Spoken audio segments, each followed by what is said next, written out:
محمد وآله وصحبه أجمعين ومن تبعهم بإحسان ودعا بدعوتهم إلى يوم الدين. أما بعد، قال الله سبحانه وتعالى في القرآن المجيد والفرقان الحميد: أعوذ بالله من الشيطان الرجيم. بسم الله الرحمن الرحيم. قال ما منعك ألا تسجد إذ أمرتك؟ قال أنا خير منه خلقتني من نار وخلقته من طين. قال فاهبط منها فما يكون لك أن تتكبر فيها فاخرج إنك من الصاغرين. قال أنظرني إلى يوم يبعثون. قال إنك من المنظرين. صدق اللہ العظیم. میرے بھائیوں، بزرگوں، دوستوں، جب اللہ تعالیٰ نے حضرت آدم علیہ السلام کی تخلیق فرمائی تو فرشتوں کو حکم دیا اسجدوا لآدم، کہ آدم کو سجدہ کرو. فسجد الملائکۃ کلھم اجمعین. کہیں پر آیا فسجدوا الا ابلیس، سارے فرشتے سجدے میں گر گئے.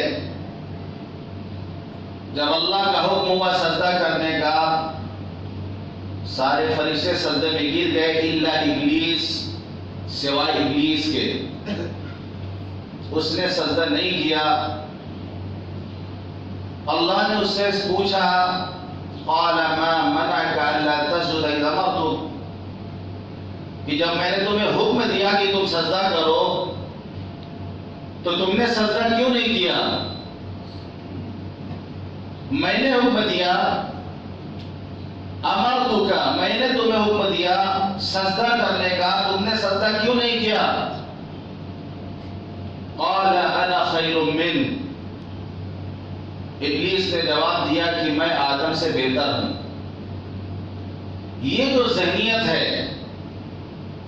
کہ میں اس سے بہتر ہوں، یہ بہت خطرناک ذہنیت ہے اور ابلیسی ذہنیت ہے کہ انا خیر من، میں اس سے بہتر ہوں. خلقتنی من نار وخلقتہ من طین. آپ نے مجھے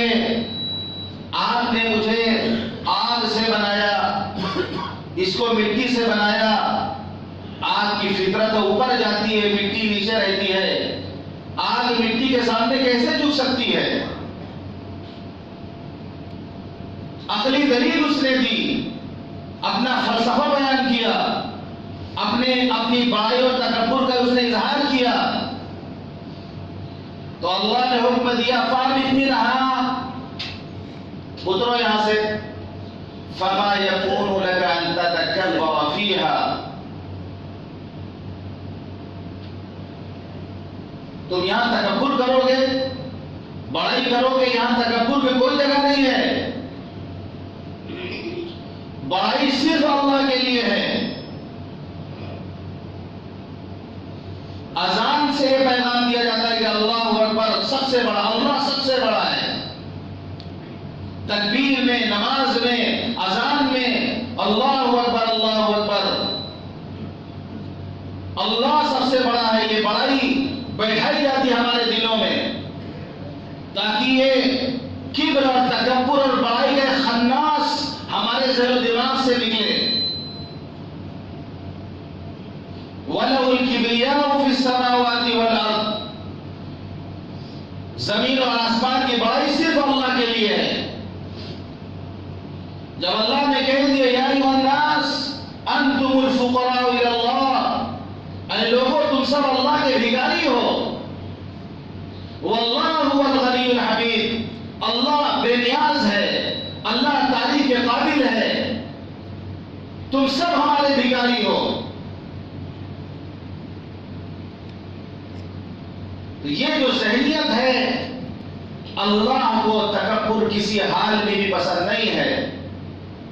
یہاں تک کہ حدیث پاک میں آتا ہے لا يدخل الجنہ، کہ وہ آدمی جنت میں نہیں جائے گا من كان في قلبه مثقال حبۃ من خردل من کبر، کہ جس کے دل میں رائی کے دانے کے برابر بھی تکبر ہوگا وہ جنت میں نہیں جائے گا۔ اتنی خطرناک چیز ہے بڑائی اور تکبر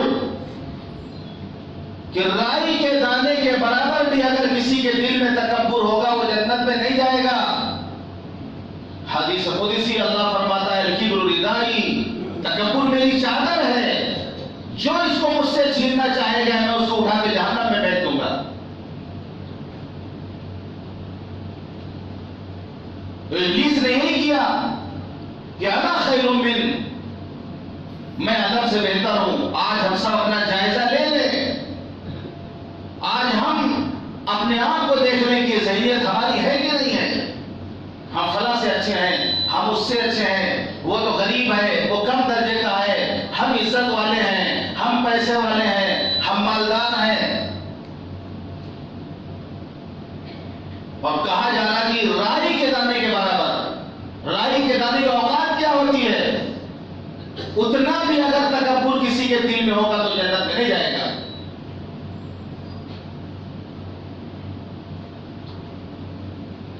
اللہ نے ابلیس کو جنت سے نکالا، قال فاخرج منها، نکل مردود یہاں سے، ذلیل کہیں گے، مردود کہیں گے، نکل یہاں سے، ذلیل کر کے اللہ نے اس کو جنت سے نکالا۔ کہ ابلیس نے مہلت مانگی، انظرنی الی یوم یبعثون، کہ اللہ مجھے مہلت دے دیں، آپ نے جنت سے نکال دیا ہے تو آپ مجھے قیامت تک مہلت دیں کہ میں تیرے بندے کو بہکا سکوں۔ اللہ نے مہلت دے دی، جاؤ ہم تمہیں مہلت دیتے ہیں، انک من المنظرین، ہم تمہیں مہلت دیتے جاؤ۔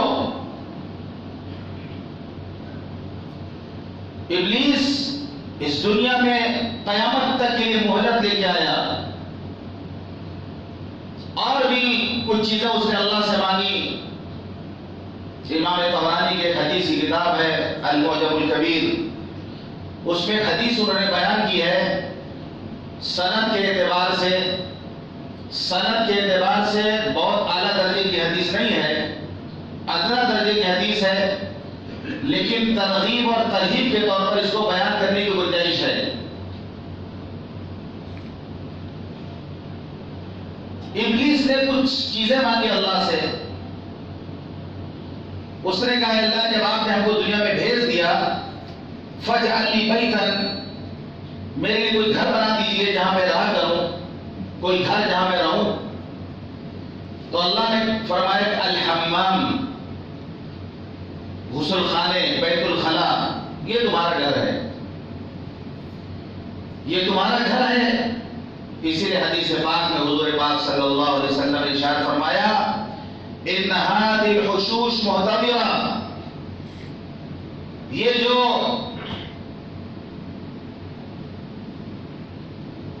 غلاظت اور گندگی کی جو جگہیں ہیں، یہاں پر شیاطین رہا کرتے ہیں، تم میں سے جب کوئی جائے، ضرورت وقت جائے تو یہ دعا پڑھ لے اللہم انی اعوذ بک من الخبث والخبائث، یعنی اللہ کی پناہ میں پہلے وہ آ جائے۔ جب کوئی آدمی بیت الخلا میں، حمام میں، غسل خانے میں جب دعا پڑھ کر کے جاتا ہے، اس کو اللہ کی پناہ حاصل ہو جاتی ہے، پردہ حائل ہو جاتا ہے۔ بغیر دعا پڑھے کوئی اندر چلا گیا تو جسمانی طور پر بھی اس کو شیطان نقصان پہنچا سکتا ہے، روحانی طور پر بھی پہنچا سکتا ہے۔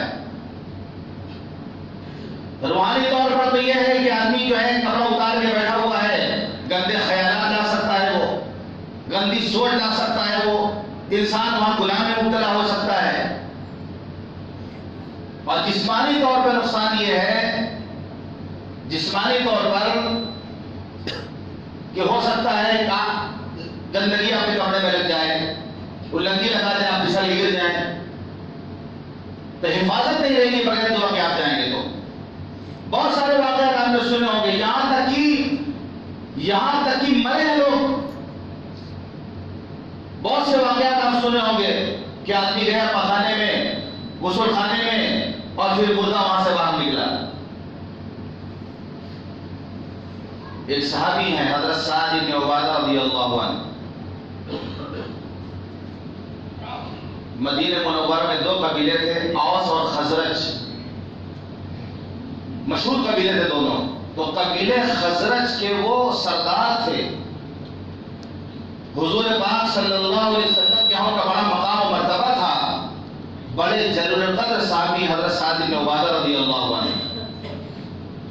حضور پاک صلی اللہ علیہ وسلم کی وفات کے بعد یہ ملک شام تشریف لے گئے، اور وہیں جو ہے انہوں نے اقامت قبول کی اور وہیں پر رہنے لگے۔ وہ ایک مرتبہ وہ حمام میں گئے اور بہت دیر تک واپس نہیں آئے۔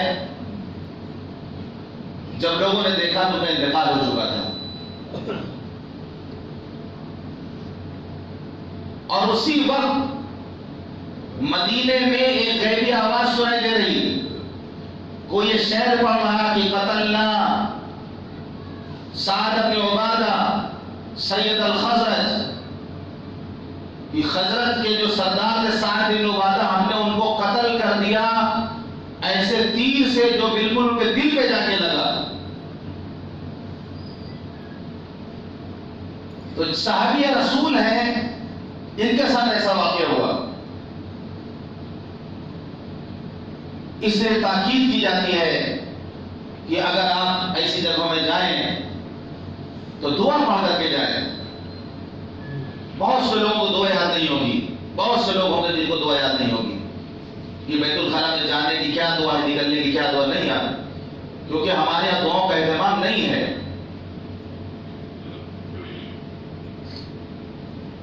تو گھر ہے ابلیس کا، وہ گھر ہے حمام، بیت الخلا، پخانہ، یہ اس کا گھر ہے۔ اس نے کہا اللہ میرے لیے کوئی مجلس بنا دیجیے، بیٹھنے کی کوئی جگہ ہو جہاں ہم بیٹھ کر بیٹھے وہاں رہیں ہم۔ تو اللہ نے کہا کہ تمہاری بیٹھنے کی جگہ ہے الاسواق والمجامع والطرق، بازار، چوراہے، یہ تمہاری بیٹھنے کی جگہ ہے۔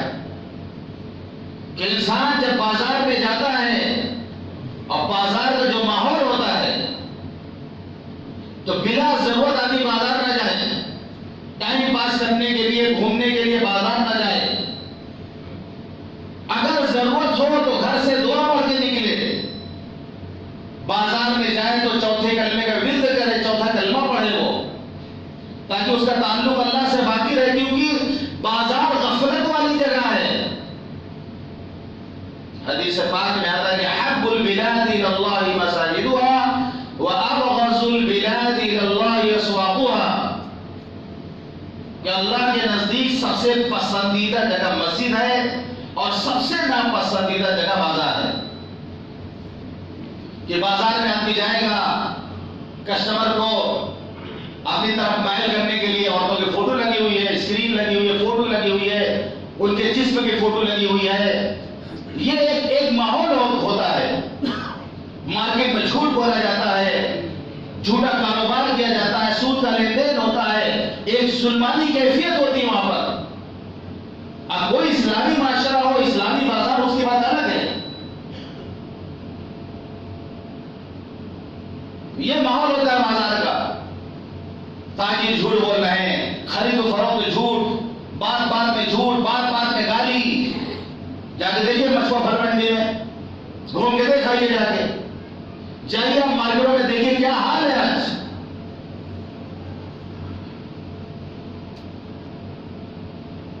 تو جھوٹی باتیں ہو رہی وہاں پر، سودی کاروبار ہو رہا ہے وہاں پر۔ حدیث میں آتا ہے کہ التجار یحشرون یوم القیامت فجارا، یہ تاجر کل قیامت کے دن فاجر بن کر اٹھائے جائیں گے۔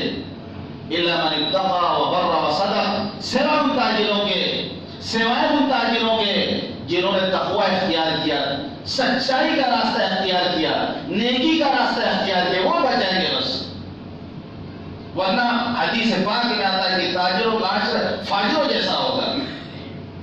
لیکن اگر وہ سچا تاجر ہے، امانت دار تاجر ہے، تجارت میں سچ بولتا ہے، وہ نیکی کا راستہ اختیار کرتا ہے وہ، تو پھر دوسری حدیث آپ نے فرمایا التاجر الصدوق الامین مع النبیین والصدیقین والشہداء، کہ سچا امانت دار تاجر انبیاء، صدیقین، شہداء کے ساتھ ہوگا قیامت کے دن. یہ اس کا مقام و مرتبہ ہے. تو بلا ضرورت آدمی بازار نہ جائے، ٹائم پاس کرنے کے لیے آدمی بازار نہ جائے، کیونکہ وہاں جائے گا شیطانی کاموں میں مبتلا ہوگا. بازار وہ شیطان کی جگہ ہے. چوراہے جو ہیں، آپ نے فرمایا ایاکم الجلوس فی الطرقات، کہ لوگوں راستوں میں بیٹھنے سے بچو. یہ جو اڈا بازی کرتے ہیں لوگ، یہ بائک لگائے 4-4 5-5 سڑک کنارے کھڑے ہوتے ہیں، چوراہوں پہ کھڑے ہوتے ہیں، جس موڑ پہ دیکھیے کھڑے ہوتے ہیں. کیوں کھڑے ہوتے ہیں؟ یہ مارکیٹوں میں جا کے دیکھیں کیا حال ہے مسلمان نوجوانوں کا. بلا وجہ، بلا ضرورت واٹس لائن میں جا کے دیکھیے لائن، اے سی مارکیٹ میں جا کے دیکھیں آپ لائن. کیا کام ہے ان بازار میں؟ نہ کچھ لینا نہ دینا، بس ٹائم پاس کر رہے کھڑے ہو کے، گپ شپ کر رہے کھڑے ہو کے، باتیں کر رہے کھڑے ہو کے. ایک بھیڑ ہے جو سڑک کے کنارے لائن لگائے کھڑی ہوئی ہوتی ہے، ہر جانے والوں کو دعوت کرتے ہیں، دیکھا کرتے ہیں. یہ کام ہے ان کا. بس منع کیا آپ نے ایاکم الجلوس فی الطرقات، دیکھو راستوں میں بیٹھنے سے بچو. صحابہ نے دیکھا اللہ کے رسول ہم لوگ بیٹھتے ہیں، بات چیت کرتے ہیں، تو آپ نے فرمایا اگر بیٹھتے ہی ہو تو راستے کا حق ادا کرو. پھر اگر بیٹھتے ہی ہو راستے پر تو راستے کا حق بھی ادا کرو. اب راستے کا کیا حق ہے وہ نوجوان خاص کو سن لیں کہ ہمارے نبی نے راستوں کا کیا حق دیا ہے، کہ راستوں کا بھی حق ادا کرو. پھر راستے کا حق کیا ہے؟ غض البصر، نگاہ کو نیچے رکھو. پہلی بات فرمائی آپ نے، کیونکہ وہ جگہ ایسی ہوتی ہے بازار، مارکیٹ، سڑک، چوراہے، کہ وہاں پر ہر طرح کے لوگ گزریں گے. تو سب سے پہلے ہم نے فرمایا غض البصر، دیکھو نگاہ نیچے رکھنا، نگاہ کی حفاظت کرو، نگاہ نیچے رکھو. اب اگر نوجوان بیٹھ کے نگاہ نیچے کریں انہیں مزے بھی تو نہیں آئے گا ان کو. پھر جانے کا فائدہ کیا ہے؟ وہ جانے کا فائدہ کیا؟ وہ کہتے ہیں کہ اگر جو ہے آپ کو سیکھنے کا نہ ملا تو بیکار ہے.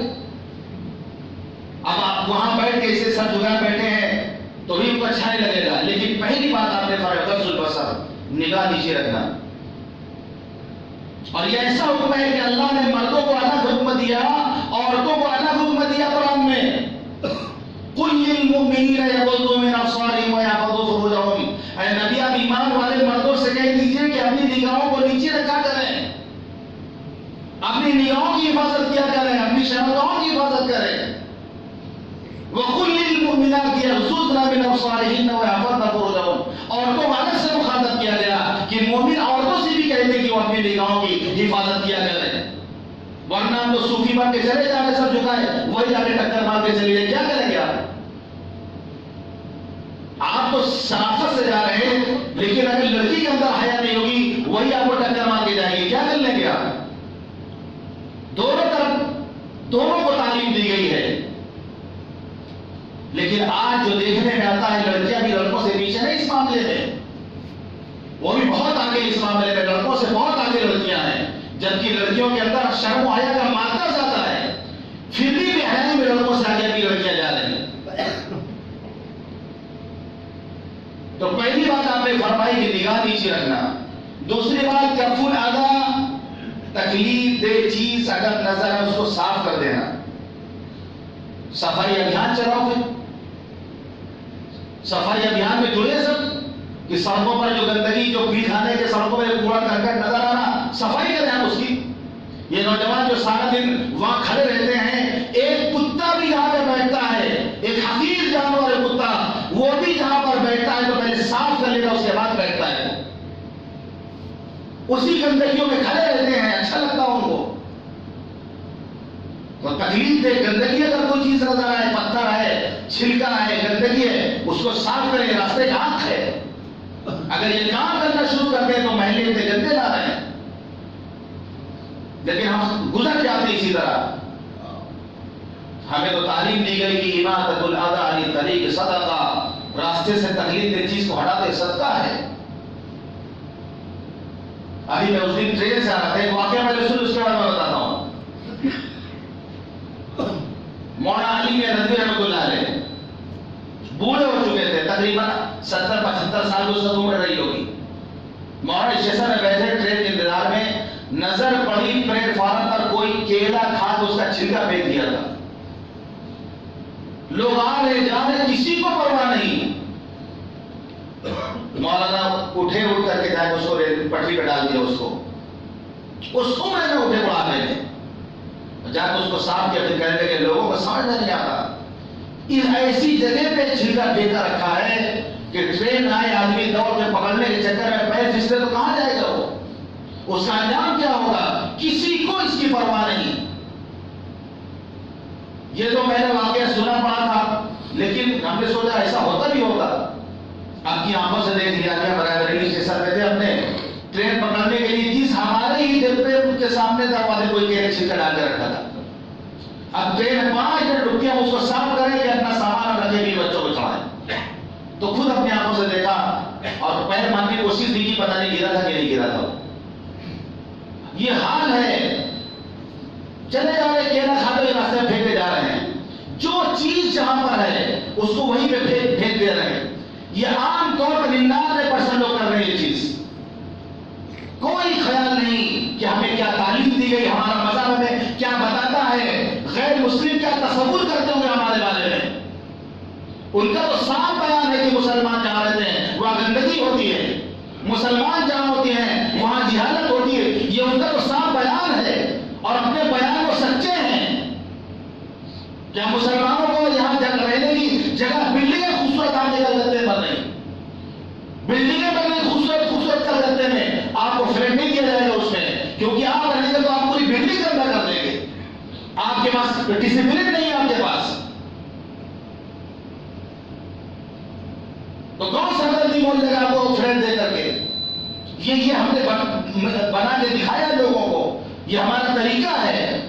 وہ قوم جس کے نبی نے تعلیم دی ہو کہ اماطۃ الاذی عن الطریق صدقہ، تکلیف دہ چیز کو راستے سے ہٹا تو صدقہ ہے، ثواب ملتا ہے، ہمیں صدقے کا ثواب ہمیں ملتا ہے۔ تو راستے کا ایک حق یہ بھی ہے کہ جو ہے صفائی کیا جائے، اس کی کہیں گندگی کچھ نظر ہے اس کو صاف کیا جائے۔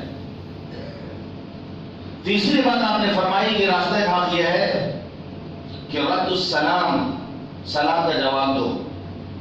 اب بیٹھے ہو لوگ آئے کہ سلام کرے تو سلام کا جواب دو، رد السلام، سلام کا جواب دو، راستے کا حق ہے۔ والامر بالمعروف والنہی عن المنکر، امر بالمعروف کرو، نہی عن المنکر کرو۔ کہ کوئی کسی لڑکی کو تاور رنگوں میں ایک پڑھا مارو سر پر، یہ کیا کر رہا ہے یہاں پر کھڑے ہو کر، نظر نیچے رکھو، کوئی ان کو پوچھا ایک پڑھا مارو اس کو، کیا کر رہا ہے، نہیں ہے منکر کرو، روکو اس کو برائی سے، یا اسی لیے تو کھڑے ہی کرنے کے لیے کھڑے ہو، بھلائی کا حکم دو، برائی سے منع کرو۔ یہ کر سکتے ہو تو پھر راستے میں جا کے بیٹھو، نہیں کر سکتے ہو تو گھر میں جا کے بیٹھو۔ تو نوجوان سن لے خاص طور سے، یعنی یہ حقوق ہے راستے کے، اگر آپ ادا کر سکتے ہیں تو آپ آرٹسٹ لینڈ میں جائیں، ایسی مارکیٹ جائیں، پل خانے کے موڑ پہ جائیں، کربلا میدان میں جائیں، جہاں بھیڑ اور وہ لڑکیوں کو بھی وہاں جائیں آپ، لیکن یہ 5 باتوں کا خیال رکھیں آپ، یہ 5 باتوں کا خیال رکھیں آپ، کیونکہ یہ جگہ شیطان کا اڈے ہیں، شیطان کے بیٹھنے کی جگہ ہے۔ شیطان نے کہا کہ اللہ کچھ کھانے کی چیز، ہم کیا کھائیں گے، کھانے کی کوئی چیز ہماری ہو، تو اللہ نے کہا ہر وہ چیز ما لم یذکر اسم اللہ علیہ، جس پر اللہ کا نام نہ لیا جائے، بسم اللہ نہ پڑھا جائے، وہ تیرے لیے۔ ہم جب کھانا کھانے بیٹھتے ہیں، اگر ہم نے بسم اللہ نہیں پڑھا تو تو شیطان بھی آ کے کھانے میں شریک ہوگا. اس لیے ہمیں تعلیم دی ہمارے نبی نے کہ کوئی کام اچھا کام شروع کرو تو بسم اللہ تو اس کو شروع کرو. کھانا کھانے کے لیے بیٹھا تو بسم اللہ پڑھ کھانا کھانا. یہاں تک تاکید کی گئی کہ اگر جو ہے بسم اللہ پڑھنا بھول جاؤ تو بیچ میں یاد آ جائے تو پڑھو. بیچ میں یاد آ جائے پڑھو بسم اللہ یا اول و آخر. یہ تعلیم ہے. کیونکہ آپ نے فرمایا کہ شیطان تمہارے ساتھ ہوتا ہے, کھانے میں تمہارے ساتھ ہوتا ہے. جب بسم اللہ کہتے ہو تو نہیں کھا پاتا, اور جب بسم اللہ نہیں کرو گے ساتھ شروع کر دے گا. آگے آپ نے فرمایا کہ جب لقمہ گر جائے تو اس کو اٹھا کے صاف کر کے کھا لو, اس کو شیطان کے لیے نہ چھوڑو. کبھی کبھی شیطانی حرکت بھی ہوتی ہے, آپ کھانے جا رہے ہیں وہ ہاتھ لگا دیا, آپ کا لقمہ ہاتھ سے گر گیا. ایسے واقعات بھی ہوئی ہیں. شاہ ولی اللہ محدث دہلوی رحمۃ اللہ علیہ اپنی کتاب حجت اللہ البالغہ میں اس طرح کے واقعات بیان کیے ہیں. اپنے گھر کا واقعہ انہوں نے بیان کیا کہ ہم لوگ بیٹھ کے گاجر کھا رہے تھے. ہم لوگ بیٹھ کے گاجر کھا رہے ہیں اور ایک گاجر ایک ہاتھ سے گری اور لڑکتی چلی جا رہی ہے وہ, اور دوڑ کے جا کے پکڑا, وہ دوڑ کے پکڑ کر کے جو ہے کھا لیا. اور پھر اس کے پیٹ میں اچانک درد شروع, اس پر سوار ہو گیا. اس نے کہا کہ یہ ہمارے اسے گاجر ہم لے جا رہے تھے, چھین کے کھا لیا ہم سے. ایک واقعہ انہوں نے بیان کیا کہ ایک آدمی دسترخوان میں کھانا کھا رہا تھا, لقمہ گرا, دیکھا لقمہ لڑکتا چلا جا رہا, دوڑ کے پکڑا تو اس نے لقمہ اٹھا کے صاف کر کے کھا لیا. ایک عورت پر اثر ہوا کسی چیز کا, اس نے بتایا کہ وہاں پہ ہم کھانا کھانے گئے تھے اور ہمارا لقمہ چھین کے آدمی کھا گیا. تو کبھی کبھی اس طرح کے واقعات بھی ہو جاتے ہیں. ہمیں محسوس ہو نہ ہو, اگر ہمارے نبی نے بتائی یہ بات تو ہمیں یقین ہے اس پر. آپ نے بسم اللہ کی تعلیم دی تو ہمیں بسم اللہ پڑھ کھانا چاہیے. آپ نے فرمایا شیطان تمہارے ساتھ ہوتا ہے, کھانے وقت میں ہوتا ہے, اگر لقمہ گر جائے تو اس کو صاف کر کے کھا لو. آپ نے فرمایا شیطان کے لیے نہ چھوڑو اس کو. ہم گھر میں آئے تو دروازہ بند کرے بسم اللہ پڑھ کر, بسم اللہ پڑھ کر کے کھانا کھائے بسم اللہ پڑھ کر کے, تو شیطان سے آدمی محفوظ رہتا ہے. ورنہ پھر آپ کھائیے گا, کھاتے جائیے گا, پیٹ نہیں بھرے گا, پتہ چلا پیٹ ہی نہیں بھر رہا آپ کا, 8-10 روٹی کھا کے پیٹ ہی نہیں بھرا آپ کا, کیونکہ شیطان کھا رہا. یہاں تک کہ بہت باریکی باتیں بتا دے رہا ہوں. جن کی شادی ہو تو سن لے, جن کی نہیں ہے ان کی بھی ہوگی, آج کل تو ہوگی, وہ بھی سن لے. یہاں تک تعلیم دی گئی ہے کہ جب آدمی تنہائی میں اپنی بیوی کے ساتھ ہو, وہاں پر ایک دعا سکھائی گئی ہے. دعا سکھائی گئی ہے, اللہم جنبنا الشیطان وجنب الشیطان ما رزقتنا. یہ دعا پڑھنے کی تعلیم دی گئی ہے. شاہ عبدالحق محدث دہلوی نے اس دعا کے اس تشریح کی ہے کہ اگر کوئی اس وقت اس دعا کو نہیں پڑھتا تو شیطان بھی اس عمل میں ساتھ میں شامل ہوتا ہے. شیطان بھی عمل میں ہوتا ہے پھر وہ, اور پھر جب بچہ پیدا ہوتا ہے تو اس کے بعد کمینہ نالائق نکلتا ہے. وہ بعد میں آدمی رونا روتا ہے, اس کی وجہ ہے کہ وہ جو دعا اس نے اس وقت نہیں پڑھی. اب آدمی نے لیا مولانا صاحب آپ بھی وہ دعا پڑھنے کوئی ٹائم ٹیبل ہے یار. اس وقت آدمی کسی اور موڈ میں ہوتا ہے کہ دعا پڑھے گا بیٹھ کے آدمی وہاں. آپ لوگ بھی نئی بات بتاتے رہتے, وہ کوئی دعا پڑھنے کا ٹائم ہے وہ. جی کوئی وقت ایسا نہیں کہ نبی نے ہمیں تعلیم نہ دی ہو, کہیں پر ہمیں تنہا نہیں چھوڑا گیا. ہر جگہ ہمارے نمونہ ہے, ہر جگہ ہمیں تعلیم دی گئی بچنے کے لیے, شیطان سے بچنے کے لیے. تو یہ دعا یاد کر لیں, اللہم جنبنا الشیطان وجنب الشیطان ما رزقتنا, کہ اللہ ہمیں شیطان سے بچا, جو اولاد تو ہمیں تھے اس کو بھی شیطان سے بچا. جس کو نہیں یاد ہے نماز کے بعد ہم سے مل لے گا, وہ کاغذ میں لکھوا لے گا, یاد کر لے اچھے سے وہ, تاکہ شیطانی حرکات سے آدمی محفوظ رہے, دعاؤں کا اہتمام ہو. اور بھی چیزیں شیطان نے مانگی, وقت ہو گیا انشاءاللہ پھر بتایا جائے گا اور کیا کیا چیزیں ہیں. اللہ تعالی تمام باتوں پر ہم سب کو کہنے اور سننے سے عمل کرنے کی توفیق عطا فرمائے. وآخر دعوانا الحمدللہ رب العالمین.